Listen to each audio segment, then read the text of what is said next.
서울의 밤은 차갑고 비가 내리는 거리는 더 차가웠다. 지은은 홍대 근처의 작은 바에 앉아 빈잔을 내려다보고 있었다. 왜 나한테 그랬어? 그녀의 속에서 울부짖는 목소리가 들려왔다. 민지가 떠난 지 한 달, 그 상처는 아직도 생생했다. 민지는 지은의 첫사랑이었고 유일한 사랑이었다. 대학 시절부터 함께한 그들은 서울의 번잡한 거리를 함께 걸으며 한강에서 자전거를 타고 제주도 여행에서 서로를 약속했다. 하지만 민지는 갑자기 떠났다. 미안해, 지은아.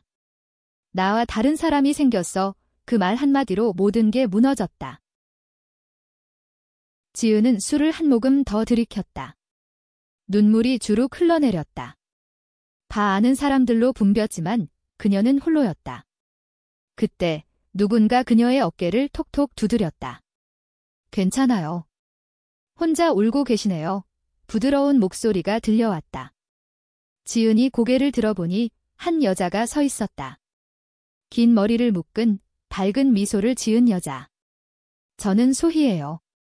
여기 자주 오는데 오늘 처음 뵙네요. 소희는 자연스럽게 지은 옆에 앉았다. 지은은 처음엔 대답하지 않았다. 하지만 소희의 따뜻한 눈빛에 마음이 풀렸다. 전 지은이에요. 오늘 좀 힘들어서요. 소희는 고개를 끄덕이며 이야기 들어줄까요? 밤새 들어줄게요. 라고 말했다. 그 말에 지은의 가슴이 뛴다. 밤새. 낯선 사람이. 하지만 그 순간 지은은 그 아니가 필요했다. 그들은 이야기를 시작했다. 지은은 민지에 대해 털어놓았다. 대학에서 만난 이야기, 함께한 추억, 그리고 배신. 소희는 조용히 듣다가 그런 아픔, 저도 알아요. 사랑은 때론 잔인하죠. 하지만 당신은 강해 보이세요. 라고 말했다. 소희의 말은 지은의 마음을 녹였다. 밤이 깊어지면서 그들은 발을 나와 거리를 걸었다. 비가 그친 서울의 밤거리는 네온 사인으로 빛났다. 소희는 지은의 손을 잡고 추우시죠? 제 집 근처 카페 가요라고 제안했다. 소희의 집은 이태원 근처의 작은 아파트였다. 그들은 카페 대신 소희의 집으로 갔다. 커피 한 잔 타줄게요. 소희가 웃으며 말했다. 지은은 소희의 방을 둘러보았다. 책장엔 한국 문학책들이 가득했다. 한강의 소설, 윤동주의 시집. 저도 문학 좋아해요. 지은이 말했다. 소희는 미소 지으며 그럼 더 잘 됐네요. 밤새 이야기 나눌 수 있겠어요.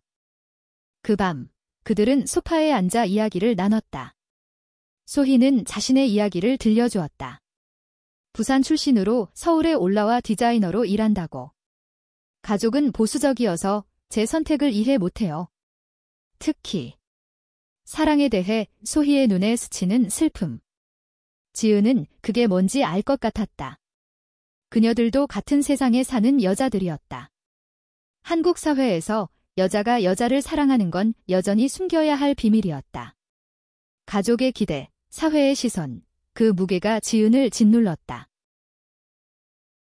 새벽이 되도록 그들은 이야기했다. 소희는 지은을 안아주었다. 울어도 돼요. 제가 있어요. 그 포옹은 따뜻했다. 지은은 오랜만에 느껴보는 안정감이었다. 아침 해가 뜰 무렵, 지은은 소희의 어깨에 기대 잠들었다. 소희는 조용히 그녀를 내려다보며 괜찮아질 거예요 라고 속삭였다. 그날 이후 지은의 삶에 소희가 스며들었다. 그들은 매일 메시지를 주고받았다. 오늘 점심 뭐 먹었어? 영화 볼래? 소희는 지은을 데리고 서울의 명소를 다녔다. 한강공원에서 피크닉, 남산타워에서 야경 보기. 소희의 웃음은 지은의 상처를 치유했다. 너 덕분에 다시 웃을 수 있어, 지은이 말했다. 소희는 나도 그래, 라고 답했다. 하지만 지은의 마음속엔 새로운 감정이 싹텄다. 소희를 보는 눈빛이 달라졌다. 그녀의 미소, 손짓, 모든 게 사랑스럽게 느껴졌다. 이건 사랑인가? 지은은 혼란스러웠다. 민지의 상처가 아직 아물지 않았는데 그래도 소희와 함께할 때 세상이 밝아졌다. 한편 소희도 지은을 특별하게 대했다. 너처럼 솔직한 사람 처음이야 의 소희가 말했다. 그들은 점점 가까워졌다. 어느 주말 그들은 제주도로 여행을 갔다. 비행기에서 소희가 지은의 손을 잡았다. 이 여행 잊지 못할 거야. 바다를 보며 그들은 키스했다. 부드럽고 따뜻한 키스. 지은의 가슴이 터질 듯했다. 제주도의 검은 모래사장에서 소희는 지은을 안고 말했다. 나 너를 좋아해. 처음부터 지은은 눈물을 흘렸다. 나도. 소희야, 그 순간 모든 게 완벽해 보였다. 하지만 운명은 잔인했다. 여행 중 소희의 핸드폰에 메시지가 왔다. 지은이 무심코 보았다. 발신자, 민지. 오늘 밤 만나자. 사랑해. 지은의 세계가 무너졌다. 민지. 내 민지. 소희가. 민지의 새 연인. 그 충격은 말로 표현할 수 없었다. 지은은 핸드폰을 내려놓고 소희를 바라보았다. 이게 뭐야? 목소리가 떨렸다. 소희의 얼굴이 창백해졌다. 지은아, 그게. 설명할게. 하지만 지은은 이미 일어났다. 설명. 민지가 내 연인이야? 나를 위로한 게 그 때문이었어. 눈물이 쏟아졌다. 소희가 다가오려 했지만 지은은 밀쳤다. 접근하지 마. 제주도의 호텔방은 갑자기 좁아 보였다. 지은은 짐을 챙기며 과거를 떠올렸다. 민지와의 이별. 다른 사람이 생겼어. 그 다른 사람이 소희였다니. 소희는 울면서 말했다. 처음엔 몰랐어. 민지가 너에 대해 이야기할 때 그냥 친구라고 생각했어. 나중에 알았지만 이미 늦었어. 지은은 웃었다. 쓰디쓴 웃음. 늦었어. 나를 만난 건 우연이었어? 아니면 민지를 위해 날 감시한 거야? 소희는 고개를 저었다. 아니야. 그날 바에서 너를 본 건 우연이었어. 내가 울고 있어서. 그냥 도와주고 싶었어. 그런데 점점 내가 좋아졌어. 하지만 지은은 믿을 수 없었다. 배신의 아픔이 2배로 컸다. 그녀는 호텔을 나와 제주도의 거리를 걸었다. 바다가 보였지만 아름답지 않았다. 서울로 돌아가는 비행기에서 지은은 창밖을 보며 생각했다. 왜 나한테 이런 일이? 한국 사회에서 LGBT로서의 삶은 이미 힘들었다. 가족에게 커밍아웃 못한 채 숨겨진 사랑을 하다 배신당하다니. 서울에 도착한 지은은 집으로 돌아갔다. 강남의 작은 원룸. 그녀는 민지에게 메시지를 보냈다. 소희가 내 새 연인이야. 답이 왔다. 응, 미안해, 지은아. 소희가 내 이야기를 해줬어. 내가 힘들어한다고. 지은은 분노했다. 내 이야기를? 너희 둘이 날 가지고 놀았어? 민지는 만나자고 했다. 지은은 동의했다. 다음 날 그들은 한강 카페에서 만났다. 민지는 여전했다. 아름다운 미소, 긴 머리. 지은아, 정말 미안해. 민지가 말했다. 지은은 차갑게 물었다. 소희를 언제부터 만난 거야? 민지는 너와 헤어진 직후. 소희는 내 동창이야. 우연히 만났어. 지은은 소희에 대해 물었다. 민지는 소희는 착해. 내가 아프다고 해서 걱정했어. 왜? 지은은 웃었다. 걱정. 그래서 날 위로한 거야? 재미있네. 민지는 울었다. 아니야. 소희는 진심이었어. 나도. 아직 너를 잊지 못했어? 그 말에 지은의 마음이 흔들렸다. 민지와의 추억이 떠올랐다. 대학 축제에서 함께 춤춘 날, 크리스마스에 눈 내리는 거리에서 키스한 날. 하지만 배신은 지울 수 없었다. 너희 둘이 행복하길 바래. 지은은 그렇게 말하고 일어났다. 집으로 돌아온 지은은 소희에게 연락하지 않았다. 하지만 소희는 매일 메시지를 보냈다. 미안해. 이야기하자 지은은 무시했다. 대신 그녀는 일에 몰두했다. 출판사 편집자로서 한국 문학을 다루는 일, 한강의 소설을 읽으며 그녀는 자신의 아픔을 투영했다. 인간은 왜 이렇게 약할까? 시간이 흘렀다. 추석이 다가왔다. 지은은 고향 대구로 내려갔다. 가족과 함께 송편을 빚으며 웃었다. 하지만 속으로는 소희를 생각했다. 그녀의 포옹, 진심이었을까? 가족은 지은의 결혼을 재촉했다. 좋은 사람 없니? 지은은 웃으며 넘겼다. 한국의 보수적인 가정에서 그녀의 비밀은 여전했다. 서울로 돌아온 후 지은은 우연히 소희를 만났다. 홍대 거리에서 소희는 마른 얼굴로 서 있었다. 지은아, 지은은 피하려 했지만 소희가 붙잡았다. 제발 들어줘. 그들은 근처 카페로 갔다. 소희는 모든 걸 털어놓았다. 민지와는 이제 끝났어. 너를 만난 후 내 마음이 변했어. 민지에게 솔직히 말했어. 지은은 믿기지 않았다. 왜? 나 때문에? 소희는 눈물을 흘렸다. 응, 내가 울던 그날 내 심장이 아팠어. 내 이야기를 듣다 보니 사랑이 됐어. 지은의 가슴이 아팠다. 하지만 배신이야. 은소희는 미안해. 용서해줄 수 없어도 알아줘. 나 진심이야. 그날 이후 지은은 고민했다. 소희의 진심을 느꼈다. 하지만 상처는 깊었다. 그녀들은 천천히 다시 만나기 시작했다. 친구처럼. 서울의 가을, 단풍이 물든 거리를 걸으며 소희는 지은에게 한국 전통차를 대접했다. 이 차처럼 우리 관계도 천천히 우려내보자. 지은의 마음이 녹아들었다. 소희의 따뜻함, 문화적인 배경. 소희는 부산의 바다를 그리워하며 지은에게 제주 추억을 회상했다.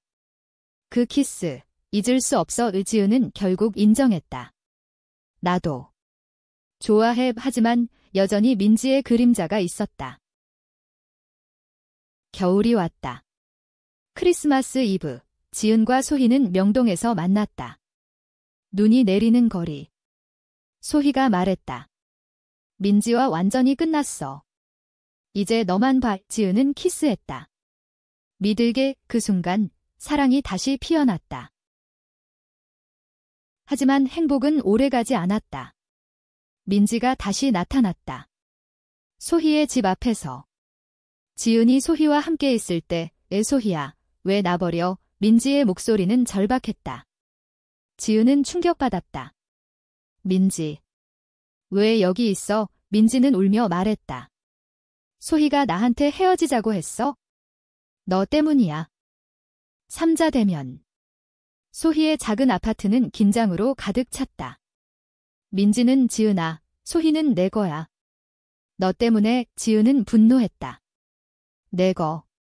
사람을 소유물처럼. 소희는 중재하려 했지만 민지는 소희를 끌어안았다.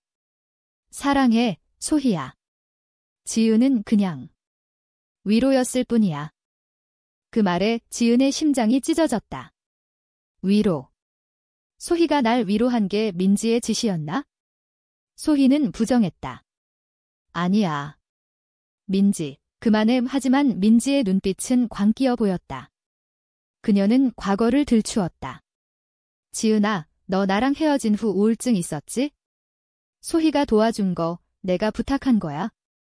진실이 드러났다. 소희는 처음엔 민지의 부탁으로 지은을 만났다. 친구처럼 도와줘. 민지의 말에. 하지만 소희는 진심으로 지은을 사랑하게 됐다. 미안해, 지은아. 처음엔 그랬지만 이제는 아니야. 소희의 고백. 지은은 배신감에 무너졌다. 그녀는 집으로 달려갔다. 서울의 겨울밤, 눈이 쌓인 거리. 그녀는 울며 생각했다. 모두 거짓이었어. 다음 날 지은은 직장을 그만두고 싶을 만큼 힘들었다. 하지만 동료들의 격려로 버텼다. 한국 사회에서 여성으로서의 압력. 더구나 LGBT로서. 소희는 매일 찾아왔다. 용서해줘. 지은은 문을 열지 않았다. 민지는 사라졌다. 소문에 따르면 민지는 해외로 떠났다고. 지은은 혼자서 치유를 시작했다. 요가 클래스에 가고 책을 읽고 친구들을 만났다. 사랑은 때론 아프지만 성장의 기회야. 한 친구가 말했다. 봄이 왔다. 벚꽃이 피는 서울. 지은은 한강에서 산책하다 소희를 만났다. 우연. 아니, 소희가 기다린 듯 했다. 지은아, 이제 그만 미워해. 소희의 눈에 눈물이 고였다. 지은은 한숨 쉬었다. 왜 나한테 그랬어? 소희는 사랑했으니까. 민지와의 관계는 실수였어. 너를 만나고 깨달았어. 그들은 벤치에 앉아 이야기했다. 소희의 어린 시절, 보수적인 가족, 숨겨진 성정체성. 한국에서 여자가 여자를 사랑하는 건 어렵지만 포기할 수 없어. 지은은 공감했다. 그녀도 같았다. 우리 천천히 다시 시작할까? 지은의 말에 소희가 안겼다. 하지만 충돌은 계속됐다. 지은의 가족이 서울에 왔다. 어머니가 결혼할 사람 없니? 라고 물었다. 지은은 소희를 소개할 수 없었다. 사회의 시선. 소희도 마찬가지. 우리 가족은 모를 거야. 그 비밀이 그들을 괴롭혔다. 여름, 그들은 다시 제주로 갔다. 이번엔 진심으로. 바다에서 수영하며 웃었다. 하지만 밤에 지은은 악몽을 꾸었다. 민지가 나타나는 꿈. 소희는 내 거야. 깨어나 울었다. 소희가 안아주었다. 미안해. 내가 지켜줄게. 관계는 깊어졌다. 소희는 지은을 위해 디자인한 반지를 주었다. 영원히 함께. 지은은 감동했다. 하지만 사회의 압력이 컸다. LGBT 권익 운동에 참여하며 그들은 힘을 얻었다. 서울 프라이드 퍼레이드에서 손을 잡고 걸었다. 우리는 자유로워. 가을, 위기가 왔다. 소희의 가족이 알게 됐다. 여자가 여자를 미쳤어. 소희의 어머니가 소리쳤다. 소희는 쫓겨났다. 지은의 집으로 왔다.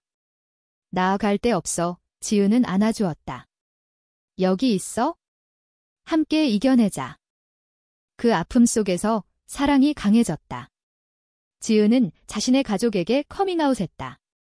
엄마, 나 여자를 사랑해. 어머니는 충격받았지만 내 행복이 중요해. 라고 말했다. 변화의 시작. 겨울 다시 크리스마스. 그들은 함께했다.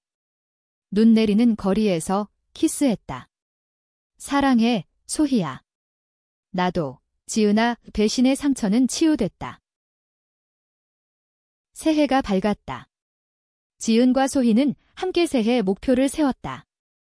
올해는 더 강해지자. 서울의 일상이 시작됐다. 지은은 출판사에서 승진했다. 소희는 프리랜서 디자이너로서 성공했다. 그들은 작은 아파트를 공유했다. 이태원의 다문화적인 분위기 속에서. 하지만 과거의 그림자는 여전했다. 민지가 돌아왔다. 이메일로. 미안해. 용서해줄 수 있니? 지은은 무시했다. 소희도. 과거는 과거야. 하지만 민지의 메시지는 계속됐다. 소희, 나 없이 행복해. 소희는 불안해졌다. 어느 날 민지가 소희의 작업실에 나타났다. 돌아와. 민지의 눈은 절박했다. 소희는 잔이야. 이제 지은이 있어. 민지는 울며 떠났다. 하지만 그 사건으로 지은과 소희 사이에 균열이 생겼다.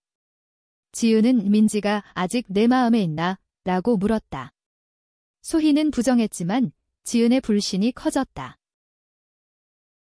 여름 휴가. 그들은 강원도로 갔다. 산속에서 캠핑. 모닥불 앞에서 소희가 말했다. 민지는 끝났어. 믿어줘. 지은은 안겼다. 미안해. 나도 불안해. 그 밤, 그들은 사랑을 확인했다. 부드러운 포옹, 깊은 키스. 가을 축제 시즌. 그들은 부산 영화제에 갔다. 소희의 고향. 바다를 보며 소희는 어린 추억을 나눴다. 여기서 처음 사랑을 느꼈어. 지은은 질투했다. 민지, 소희는 웃었다. 아니, 너처럼. 하지만 가족 문제가 다시 불거졌다. 소희의 아버지가 병들었다. 집으로 와라. 소희는 고민했다. 가족에게 솔직히 말할까? 지은은 지지했다. 함께 가자. 부산에서 소희는 커밍아웃했다. 아빠, 나 여자를 사랑해. 아버지는 침묵했다. 내 인생이야. 수용의 시작. 서울로 돌아온 후 그들은 더 가까워졌다. 지은은 소설을 쓰기 시작했다. 자신의 이야기를 바탕으로. 배신과 사랑. 이소희는 표지를 디자인했다. 이 책, 우리 이야기야. 겨울, 크리스마스 파티. 친구들이 모였다. LGBT 커뮤니티. 그곳에서 민지를 만났다. 민지는 새 연인이 있었다. 축하해, 지은이 말했다. 민지는 미안했어. 행복해 보이네. 화해의 순간. 새해 불꽃놀이, 한강에서. 소희가 프로포즈했다. 결혼할까? 한국에서 동성결혼은 불법이지만 그들은 약속했다. 우리 방식으로. 지은은 눈물이 흘렀다. 시간이 흘러 그들은 사회활동에 나섰다. LGBT 권익을 위해. 서울시청 앞 시위. 사랑은 자유다. 그들의 사랑은 영감을 주었다. 하지만 건강 문제가 왔다. 지은이 아프다. 병원에서. 스트레스성. 소희는 간호했다. 나 없이 못 살아. 지은은 웃었다. 너 덕분에 살아. 회복 후 그들은 여행을 갔다. 제주, 다시. 바다에서 영원히 약속했다. 몇 년 후 이지은과 소희는 안정된 삶을 살았다. 지은의 소설이 베스트셀러 됐다. 밤새 위로. 제목처럼. 소희는 유명 디자이너. 그들은 해외로 이주를 고려했다. 캐나다에서 결혼하자. 하지만 한국을 사랑했다. 여기서 싸우자. 민지는 멀리서 축하 메시지. 자랑스러워. 과거는 용서됐다. 하지만 새로운 충돌. 지은의 어머니가 병들었다. 집으로 와. 지은은 소희와 함께 갔다. 대구에서. 어머니가 소희, 좋은 애네 라고 말했다. 수용. 봄, 벚꽃 아래서. 그들은 피크닉. 우리 행복해. 하지만 사회의 변화. LGBT 법안 통과. 결혼할 수 있어. 기쁨. 결혼식. 작은 예식. 친구들, 가족. 사랑의 서약. 신혼여행, 제주. 바다에서. 이게 진짜야.의 행복의 절정. 하지만 삶은 예측 불가. 소희가 사고. 교통사고. 병원에서. 지은은 울었다. 제발. 소희는 회복했다. 너 덕분에 더 강해졌다. 그 후 그들은 아이를 입양했다. 우리 가족 한국에서 가능해진. 늙어감. 회상. 그 밤 내가 위로해줘서. 지은이 말했다. 소희는 사랑이었어. 결국 인생의 끝. 소희가 먼저 갔다. 지은은 무덤 앞에서. 고마워. 눈물. 지은은 소희의 무덤을 방문했다. 서울의 묘지. 봄비가 내린다. 소희야, 오늘도 내 생각해. 그녀의 삶은 소희 없이도 이어졌다. 책 쓰기, 강연. 사랑은 배신을 넘어선다. 젊은 LGBT들에게. 회상. 그 밤의 만남. 배신의 충격. 하지만 사랑의 승리. 한국 사회, 변화했다. 동성결혼 합법화. 그들의 싸움 덕. 지은은 새 연인을 만나지 않았다. 소희만으로 충분해. 친구들과 함께